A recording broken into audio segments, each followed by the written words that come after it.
सकाळी छान देवाची पूजा केली आणि जेव्हा मला वाटतं की माझ्या आजूबाजूला निगेटिव्ह गोष्टी चालू आहेत किंवा विचार चालू आहेत माझ्यामध्ये सुद्धा, तेव्हा मला स्वामी बाहेर काढतात. जेव्हा मी स्वामींचं नाव घेते ना, तेव्हा ते माझ्यासाठी धावून येतात आणि प्रत्येक गोष्टीतून मला बाहेर काढतात.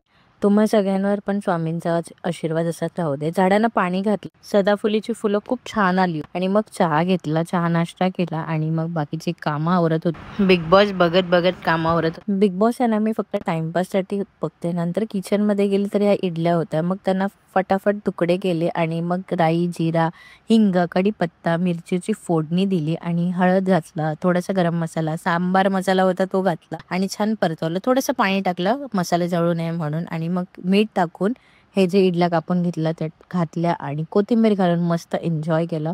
तुम्ही पण हे ट्राय करू शकता. मुलांना पण भरपूर जास्त आवडेल तुमचं.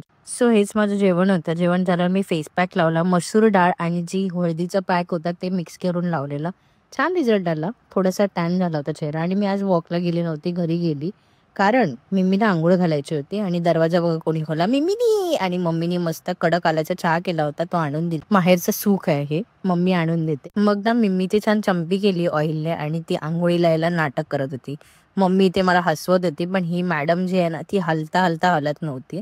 मग कसं बसं लाडीगोडी घालून हिला घेऊन गेली पकडून बाथरूममध्ये. मम्मीने तेव्हा व्हिडिओ काढला आणि फटाफट तिची अंघोळ घातली आणि ड्राय केलं. Okay bye. याच्यासाठी एवढंच. भेटूया नवीन व्हिडिओमध्ये.